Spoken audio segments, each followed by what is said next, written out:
Buenas, ¿cómo va? Bueno, vamos a hablar un poquito de monitorear a gran escala nuestro camino hacia las 1.000.000 de métricas, 1.000.000 de puntos por segundo de métricas. Y bueno, el proyecto es Giraffe, hay una jirafita bastante deforme, que tiene varias cabecitas porque, no sé, es HA, ponele. Pero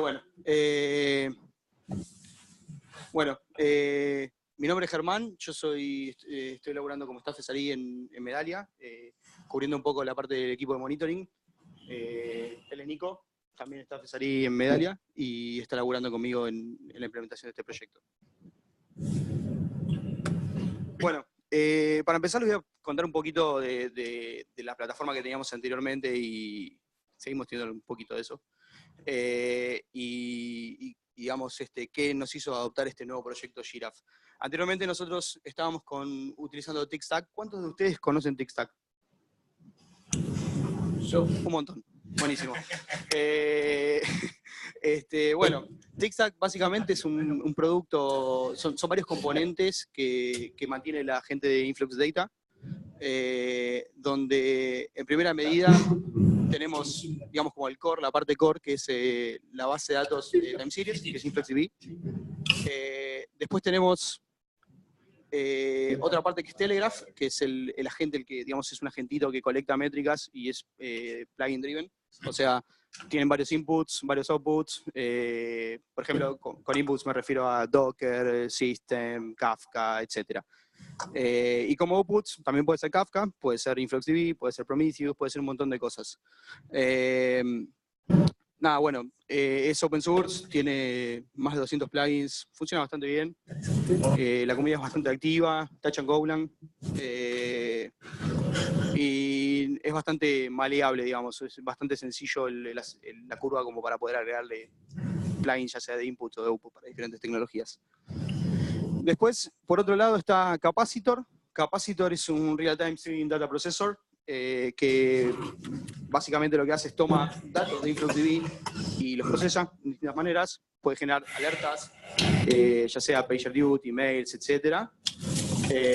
Puede también generar procesos como, no sé, por ejemplo, procesamos la data y corremos un proceso de anomaly detection para ver si tenemos algo que está funcionando mal en nuestro sistema, que vemos que no están dando bien. Se pueden correr funciones definidas por el usuario, entonces podemos, no sé, por ejemplo, correr algoritmos con esas métricas, dispatchar, no sé, self-healing actions para tratar de arreglar problemas que podemos llegar a tener. Y después por otro lado está Chronograph.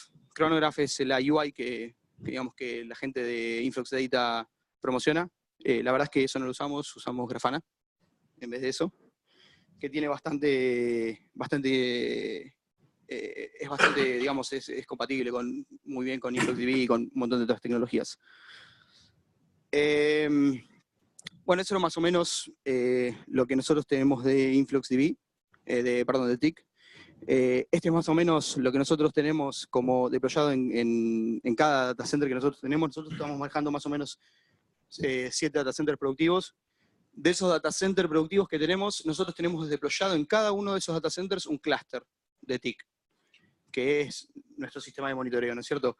¿Por qué tenemos un clúster por cada data center? Bueno, básicamente porque tanto InfluxDB como Capacitor son dos componentes que la gente de Influx Data, si bien tenés la versión open source, la versión community, no soporta HA sharding. O sea, tenemos un problema interesante. Entonces tuvimos que deployar un clúster por cada data center para poder suplir la necesidad de consumir las métricas de cada uno de esos data centers, ¿no? Porque si consumiéramos en solo una base de datos y solo un capacitor como para alertar, digamos, de todos los data centers, no nos funciona, no, se explota, vuela por los aires.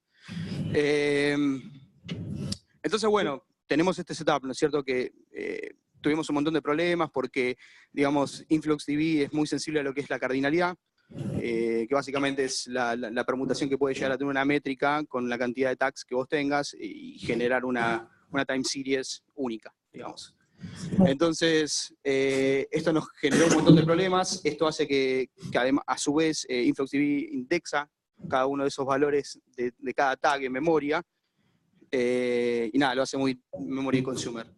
Entonces, otro problema más, ¿no? O sea, no podemos yardearlo, no es HA, y además consume un montón de memoria. Tenemos más métricas, tenemos más retention a través del tiempo, más cardinalidad, tenemos que agregarle memoria para que funcione, básicamente. Así que, bueno, en una primera medida lo que hicimos fue dividirlo en dos, como hacer una separación de concerns en dos diferentes bases, que una de ellas es obtiene las métricas de todo lo que es host, Docker, container, CPU, system, etc. Y otra que tiene las métricas instrumentadas por las distintas aplicaciones. Eso, digamos, solamente lo pudimos setear con una retención de 15 días, que nos servía para lo que es monitoreo más o menos, pero la verdad es que los requerimientos de negocio, de producto y demás, qué sé yo, nos pedían que tengamos métricas por lo menos por un año, algo que no, de ninguna manera podemos con este setup resolver. Bueno, después teníamos Grafana para lo que son las UIs y unas series de agentes de Telegraph para conectar métricas y distribuirlas en las diferentes bases de datos. El tema principal que nos causó todo esto, o sea, los problemas que nos causaron todo este tipo de cosas, fueron básicamente, bueno, que no tenemos HA, tanto en Capacitor como en InfluxDB. Tenemos una retención de métricas muy corta, de 15 días, y que además era bastante engorroso buscarlas esas métricas, porque por cada data center teníamos que entrar a un Grafana distinto, dentro de ese Grafana teníamos dos tipos de data sources, una para aplicaciones y otra para todo lo que son métricas de host, y era bastante complicado, o sea, es bastante incómodo el uso. Después, otra de las cosas que nos resultaba un poco incómoda era el tema de que Capacitor, para configurar alertas, para configurar un simple threshold, tenías que aprender un lenguaje prácticamente porque tiene su propio DSL que se llaman TextScripts, y para setear un simple threshold la curva de aprendizaje era molesta, digamos, tenía mucha gente de desarrollo diciendo, che, esto no está bueno, es muy difícil de llevar a cabo. Entonces, bueno, eso también era otro de los problemas que teníamos a la hora de seguir operando este clúster.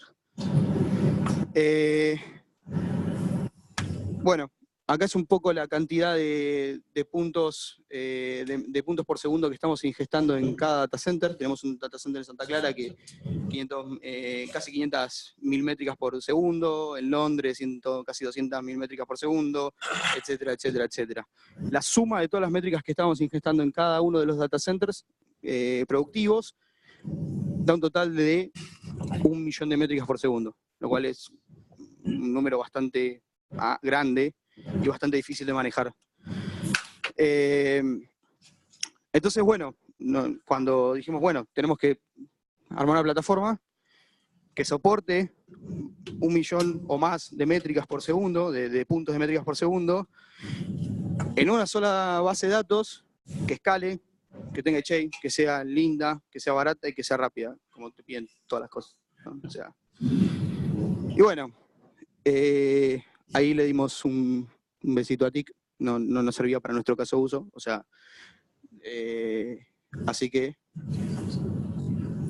le dijimos hola jirafa. Bueno, nada, la jirafa aparece ahí, guiña el ojo, como tengo que solucionar los problemas. Bueno, Giraffe en sí es un nombre que decimos ponerlo porque, no sé, la jirafa es alta, qué sé yo, mira desde arriba, ¿no? Algo así, por ahí venía el nombre. Es una conglomeración de distintos productos, de distintas aplicaciones que estamos utilizando. Una de ellas es Kubernetes. Estamos usando un clúster de KS en AWS, que bueno, nos permite toda esta flexibilidad de poder deployar continuamente de forma fácil, con un simple YAML, tiene Service Discovery, que podemos aprovechar todo ese tipo de cosas, tiene su propio scheduler, autoscaling y demás cosas. Después, por otro lado, decidimos adoptar como engine de base de datos Prometheus. Prometheus, ¿cuántos de ustedes conocen Prometheus acá?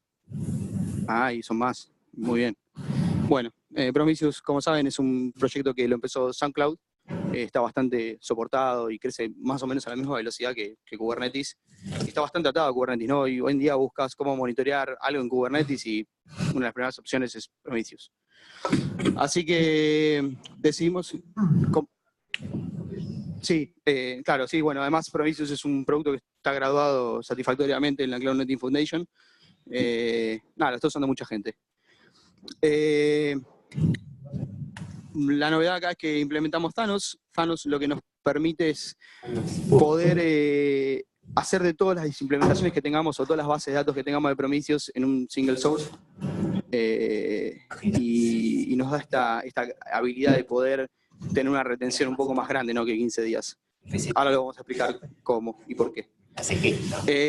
Y después, bueno, Telegraph, seguimos con Telegraph, porque la verdad es que estamos colectando todo el pipeline de collection de metrics, es muy difícil cambiarlo así muy de golpe en una infraestructura donde tenemos un montón de data centers, un montón de microservicios y demás.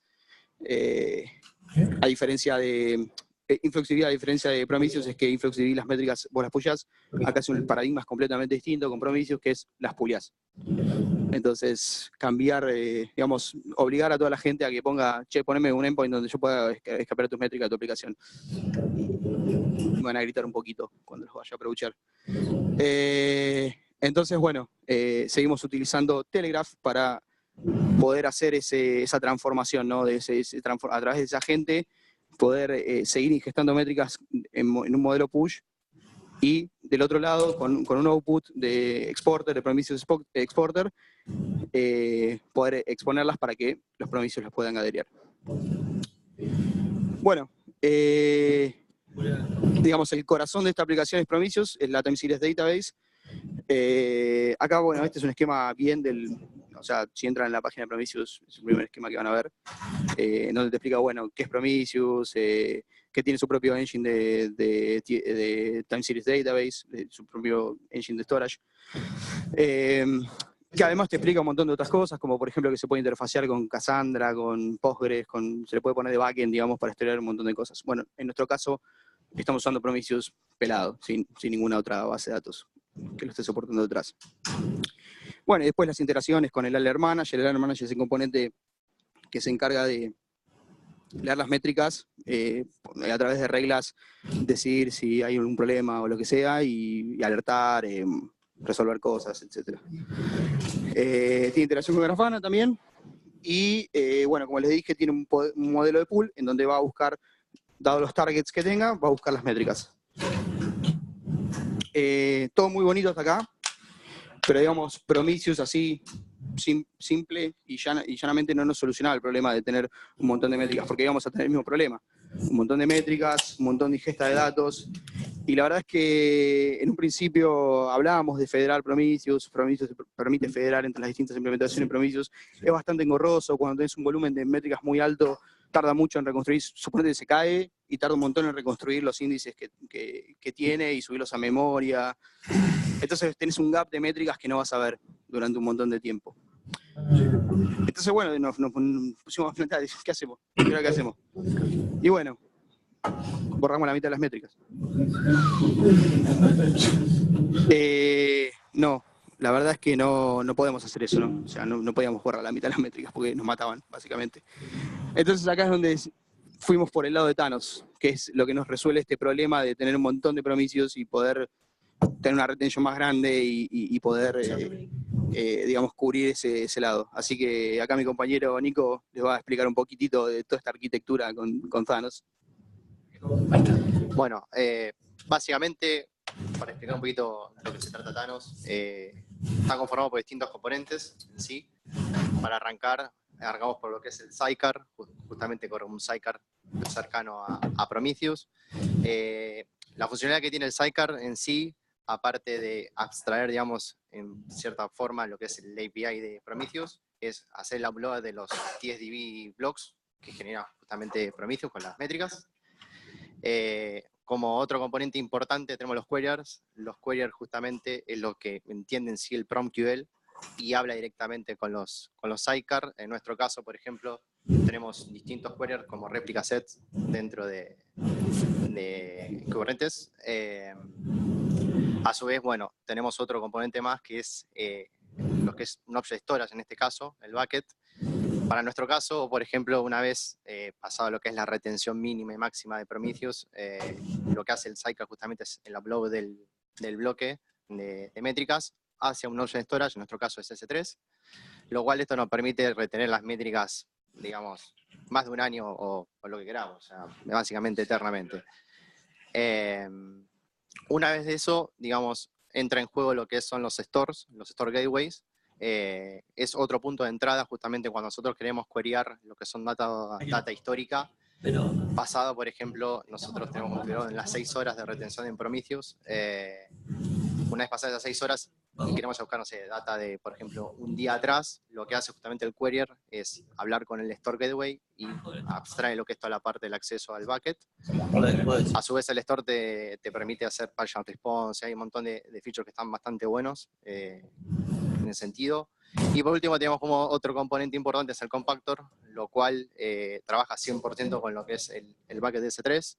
El compactor en sí lo que te provee es, aparte de hacer un compact de la data, lo cual reducís un montón lo que es el uso del bucket, te permite hacer downsampling, por lo cual también seguimos reduciendo también el uso del bucket, y a su vez ahorramos un montón de plata con eso.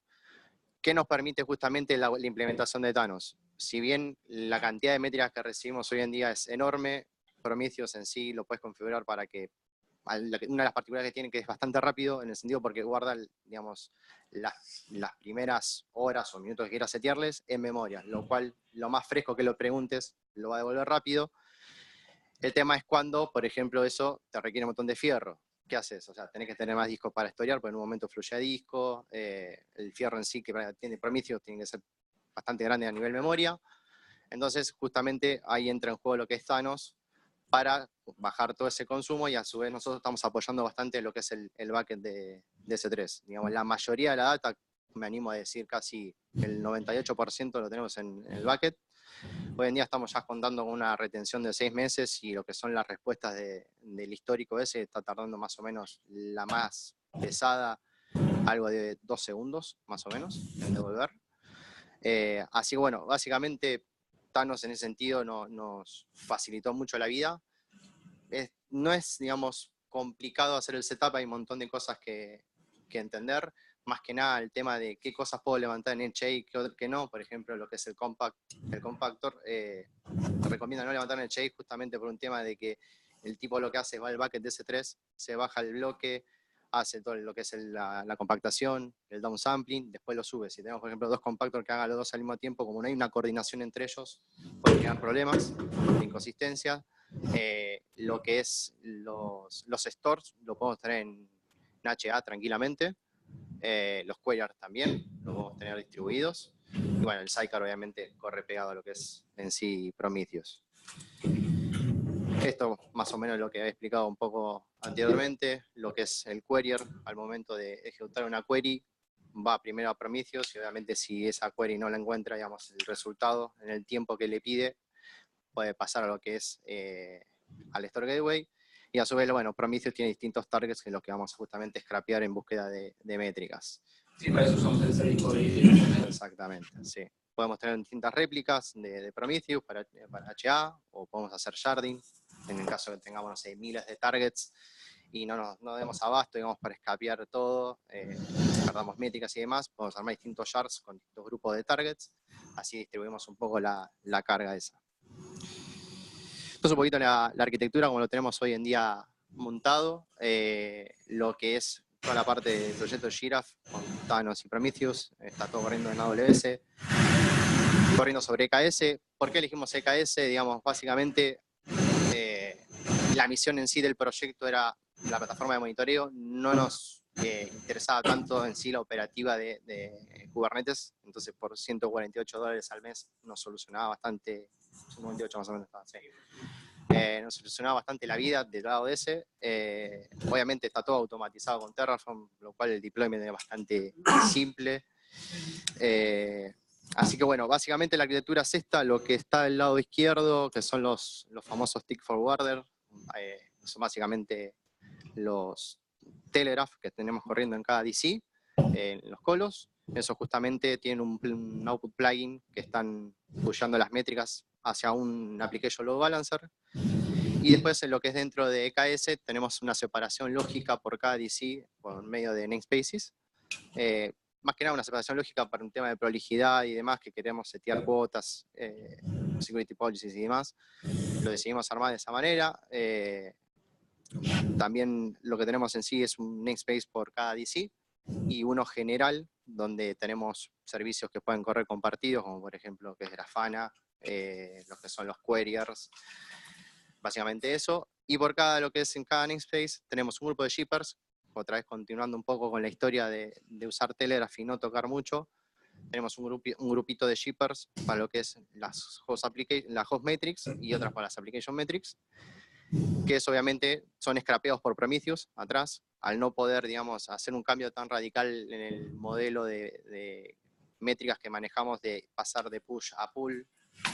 Decidimos hacerlo de esa manera. Lo que hacemos en el output plugin es exponer las métricas y para que Prometheus las scrapee. Y después, bueno, obviamente tenemos un bucket por cada DC y un compactor por cada DC. En lo que es en el namespace, en el shared namespace, en general, obviamente tenemos un Grafana con un Elastic Load Balancer adelante para exponer el service. Estamos usando el application Load Balancer Controller de lo que es EKS, funciona de Kubernetes, perdón, funciona bastante bien, la verdad no tuvimos ningún tipo de problema. Y después por último tenemos un Thanos Querier ahí que justamente funciona como data source de lo que es Grafana para acceder a cualquier datacenter. Entonces, desde un solo Grafana podemos queryar, pasándole nosotros en nuestro caso es un label del DC, podemos queryar las métricas desde un solo lugar con cualquier DC que necesitemos. Bueno, digamos, con todo esto de esta implementación, si bien esta implementación de Thanos y Prometheus y demás, está implementada de esta manera por nuestro caso, dado nuestro caso uso, etcétera, hay un montón de formas de implementarlo. Suponete vos tenés un cluster de Kubernetes y, no sé, tenés en distintos pods un sidecar que está corriendo Prometheus, con Thanos lo puedes federar sin ningún tipo de problema, poniendo el sidecar y ya Thanos lo debería ver. Y bueno, nada, con esta solución lo que nosotros resolvimos fue la ingesta de 1 millón de métricas por segundo en un solo lugar.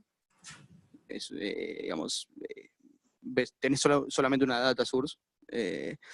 Solucionamos lo que es HA y scaling capabilities, o sea, podemos tener distintas instancias corriendo lo mismo y sin ningún problema, que eso nos limita un montón con InfluxDB y con Capacitor en el setup anterior. Y lo que no es menor es que nos permite tener una retención mucho mayor de la que teníamos antes, ya que guardamos la mayoría o la gran mayoría de las métricas en el bucket de S3. Eso se tiene que, o sea, digamos, de alguna manera lo maneja Amazon, tiene los 6.9 famosos de disponibilidad y bueno, nos soluciona un montón de problemas. Logramos reducir costos porque teníamos un montón de costos de infraestructura y demás, y además de eso, que si queríamos hacer un setup, digamos, HA de Influx Data, además, las licencias son caras, te cobran por cada core, básicamente. Y bueno, aprovechamos también lo que es open source software. Eso está buenísimo porque podemos retribuir a la comunidad, si hay algo que no funciona, reportarlo, solucionarlo, tirar un pull request, lo que sea. Otra de las cosas notables es que Thanos, todo el cluster de Thanos está hecho en Go, así que viene toda de la misma mano de Kubernetes, Docker, etcétera, etcétera, etcétera. Y bueno, esos son los puntos que nos resolvieron. Hoy por hoy tenemos una ingesta, como dijo Nico, de más de 6 meses y viene funcionando muy, muy bien. La velocidad es bastante razonable. Lo único que nos costó un poco el tema de la configuración en el pipeline de métricas, digamos, para cambiar este modelo de push a pull. Pero bueno, fue fine tuning de los agents y demás, de Telegraph. Y bueno, con esto, nada, salimos de fiesta a tomar birras y solucionamos este problema que teníamos. Che, ¿se fuiste vos? ¿Quién es este? ¿Este es Miguel?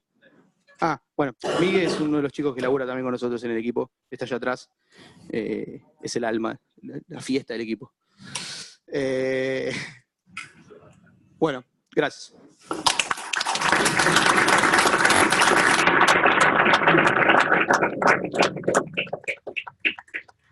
¿Alguna pregunta? ¿Alguien que quiera preguntar algo? ¿Qué tipo de métricas estamos hablando? O sea, métricas de rendimiento, de CPU, memoria. De todas. Métricas de infraestructura, ya sea de host, CPU uso de memoria, disco, latencias, etcétera, hasta cuántos requests por segundo tengo en mi aplicación, por ejemplo. Switches también, los switches más pushan métricas. Sí, básicamente todo tipo de métricas. Sí. ¿Todo eso por $150 al mes? ¿Cómo? ¿Todo eso por $150 al mes? No. Ojalá. Sería buenísimo. No, es por $150 por mes es el control plane de EKS. Te soluciona toda la parte de operacionalizar el clúster de EKS, tener etcd corriendo y demás cosas. Lo que te cobran es las instancias. O sea, aparte de los $140, cada instancia que levantas en Amazon te la cobran. Como es una instancia normal de EC2. Fede. No me acuerdo cómo lo llamaban. Recibían las métricas de Telegraph de cada región. Los tick forwarders. Sí, ¿esos son push-items o son algo custom? Son Telegraph. Line, o sea, que recibe la métrica de los tick forwarders, que son también Telegraph. Y a su vez tiene un output line de Prometheus, en el cual te expone las métricas que reciben. Son pushadas. Claro, es uno de Spotter básicamente, pero sí, no es nada custom. Y se la banca el volumen de todas las métricas. Bueno, eso es justamente uno de los problemas que tuvimos, es justamente que había que trabajar bastante en el fine tuning del tema del flush interval, del batch que mandábamos, porque sí, venía una oleada de métricas y del otro lado me empezaba a explotar todo. Pero, también otra de las cosas es que la librería de Golang de Prometheus Exporter no soportaba timestamps. ¿Por qué? Porque el timestamp se lo ponía a Prometheus cuando lo iba a buscar. Entonces, eso nos causaba out of orders de cómo llegaban las métricas a la plataforma. Entonces, bueno, en su momento forqueamos, fue muy gracioso porque forqueamos el repo de Telegraph y dijimos, bueno, le tocamos un poco ahí en la parte del protobuf del client de Prometheus para poder exponer el timestamp del otro lado y que Prometheus ya se traiga la métrica con el timestamp. Como ya venía atrás. Claro, como venía atrás, con el timestamp que venía. Y fue muy gracioso porque, bueno, listo, lo pusimos, lo probamos, che, funciona, bárbaro. Al día siguiente dijimos, bueno, vamos a mandarle un pull request a ver si interesa en la comunidad y que sea flagueable, que puedas activarlo o desactivarlo. Y lo más gracioso es que a los 2 días sacó una release Telegraph con esta funcionalidad, así que buenísimo. Deforqueamos, usamos la versión oficial, listo. ¿No me la pregunta? Sí. Yo me quedé con las ganas de ver cómo quedó andando. No hacemos demos en esta meetup. ¿Sabes por qué? Porque siempre nos fallan. Pero nos relataste todo el partido, mostrame los goles.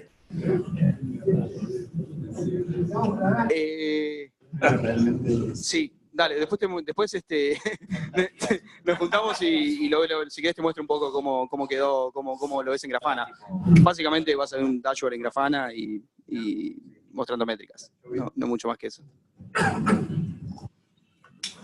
¿Cómo exponen Grafana hacia afuera con el gateway con el load balancer de AWS? ¿Lo ponen hacia el internet o...? Solo hasta nuestros data centers, sí, hacia internet, pero digamos por security groups lo exponemos solo a los rangos que manejamos en nuestro data center. Y a las IPs digamos, de nuestras oficinas, digamos, de la red corporativa. Sí.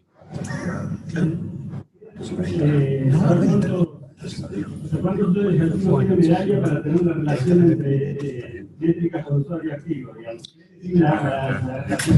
Si te digo la relación te voy a mentir, pero muy feo, porque... 3 millones de métricas...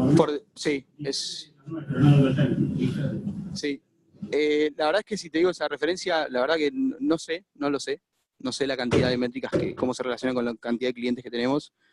Esto es más una relación de digamos, no solamente de las aplicaciones que están corriendo que sirven a los clientes y demás, sino que además containers. Tenemos, no sé, 30.000 containers, 25.000 containers corriendo en el clúster y también están pushando un montón de métricas todo el tiempo. Imagínate que cada uno de esos containers tiene la responsabilidad de pushear su consumo de CPU, su consumo de memoria, su consumo de disco, y esos son submétricas también que son kilobytes por segundo de read, de write, etcétera, etcétera, etcétera. Perdón. Más todo lo físico, Ger. Más todo lo físico de todos los DCs. ¿Cómo? Más todo lo físico de todos Más los todos los DCs, físicos los appliances que de tenemos. net. Claro, más todos los servidores físicos que tenemos, las métricas de CPU, de cada físico, no solamente Docker, es toda una gran cantidad de cosas. ¿Vos? ¿Cuántos fierros necesitas para correr eso? ¿Cuántas máquinas hay abajo en este clúster? ¿Dónde está nuestro clúster? Sí. Son M4 5 Rush, si no me equivoco, son grandes. Bueno. 15. No es tan... Podría ser peor. Pensé que iba a ser mucho más cantidad. Podría ser peor. La verdad es que tuvimos un montón de quilombos porque es tipo, che, ¿pueden mandar métrica? Listo. ¿Sabe qué? Te mandan cualquier... Lo más gracioso es que hoy encontré un emoji en un tag. ¿Es en Grafana? Tenía que haber puesto el screenshot, me olvidé. Pero abrías en Grafana un tag, disfrayabas los resultados de un tag, un emoji. ¿Qué es esto? Bueno, son cosas que pasan, ¿no? O sea, algo que quedó mal y fue una joda que quedó, qué sé yo. Pero pasa eso, pasa mucho y la verdad es que, o sea, hay que definir también una política de cómo vas a mandar las métricas, ¿no? Y digamos, cuando ya están las métricas es muy difícil, o sea, nuestro trabajo fue muy difícil porque tuvimos que ir, sentarnos con cada uno y decir, che, esto lo estás haciendo mal. Hay un montón de laburo ongoing de todo eso también. Y es un poco de coaching, pero sí, es difícil. ¿Allá? ¿Qué hacen con las métricas? ¿Cómo las explotan? ¿O simplemente las tienen ahí para hacer troubleshooting? Las tenemos para hacer troubleshooting. La idea es que, o sea, otra de las cosas que tenemos es, basándonos en esas métricas, también tenemos Classic Thresholds seteados para mandar esas métricas. Y también tenemos un proyecto ongoing que es para hacer anomaly detection y detectar, ya sea predicción de puntos y además detectar cosas que pueden estar. Tengo un spike acá, tengo una standard deviation de tantas veces en el patrón de uso normal acá y puede ser, y digamos, correlacionarlo con otros componentes que pueden estar explotando en el medio. ¿Había alguien por allá? Sí. ¿Qué precisión tienen de la métrica, por ejemplo, de uso de memoria, CPU? ¿Tienen por minuto, por segundo? O sea, ¿tantas métricas porque tienen muchos reportadores o porque reportan muy seguido? Tenemos muchas métricas porque tenemos muchos reportadores, más que nada. Pero después la precisión... La precisión, nos vamos adaptando al caso de uso que tengamos. En algunos casos tenemos precisión por segundo, en otros casos tenemos precisión por minuto, y en los peores, y hasta 2 minutos en algunos casos, porque por ahí no necesitamos tanta precisión para detectar algo. O sea, las métricas que son spiky, sí, obviamente. Hay métricas que son más spiky que otras, como por ejemplo, no sé, un core tira un pico porque está procesando algo y no sé, está comprimiendo una imagen, no sé, lo que sea, y digamos, sí, depende del caso de uso, sí, lo vamos adaptando. ¿Alguna otra? Sí. ¿Qué proporción tienen entre métricas de negocio y métricas de sistema? Mirá, en el caso más, te voy a hablar del data center más grande, porque la verdad es que no sé así, no calculo una mediana en total, pero el data center más grande que tenemos, que hoy está tirando a razón de 500.000 métricas por segundo, 500.000 puntos en realidad, no métricas. Tenemos 90.000 puntos más o menos por segundo de eso, es infraestructura, todo lo demás es aplicación. Sí. Para Thanos, ¿están usando el Server Discovery Gossip o el File? Para Thanos ahora cambió la forma, ahora creo que habla gRPC. La nueva... El Server Discovery de los componentes de Thanos. ¿Gossip? Ah, con Gossip, sí. ¿Tuvieron con eso? Hasta ahora no. Y leí también yo que iban a quedar de precado. Van a pasar a Fire. Sí. Sí. Ok. ¿Y tienen pensado cambiarlo? ¿Pensaron cómo van a cambiarlo eso? Problema de Germán y Nico del futuro, por ahora. Gracias. Pero, sí. ¿Y la cardinalidad de las métricas ahora cómo les va? ¿Cuántas dimensiones por punto? A las piñas no va. O sea, es una lucha diaria también eso. O sea, porque, a ver, nos pasa mucho. El otro día deployaron unos clusters de Kafka y alguien puso puso clientes que se van conectando y generó una cardinalidad enorme. ¿Y qué consecuencias les trajo a nivel de clúster y demás? ¿Cómo impactó eso en la plataforma? Y consume tuvimos muchos spikes de memoria. En la parte de Giraffe, en la parte de esta implementación nueva, llegamos a tener algunos out of memory en las bases, pues no los puedes scrapear, esos puntos. ¿Y Kubernetes empieza a matar los pods por coso? ¿Por budgets o algo? ¿Lo tienen configurado eso? Lo tenemos seteado, llegó lo que es al límite y empezó a OMEar, básicamente. OM, bueno. Sí, OM ¿No directamente. hizo eviction de los pods? No. Ok. Ok, gracias. El bucket de C3, la información, ¿la manejan con qué clase de storage? ¿Estándar? Estándar, sí. Sí, no tenemos por ahora replication. No. Eventualmente lo vamos a tener un cross-site replication con pero por ahora no. Pero no hacen un ciclo de vida como para... No. Por ahora. El downsampling, básicamente vos tenés un montón de índices, agarra, los junta todos en un solo objetito y hace downsampling y va eliminando puntos. Entonces a lo largo del tiempo se va manteniendo, el compactor lo va manteniendo, más o menos a raya el bucket de C3. ¿Cómo estamos de tiempo? Ok, ¿una pregunta más? Bueno, muchas gracias por venir, muchas gracias por escuchar.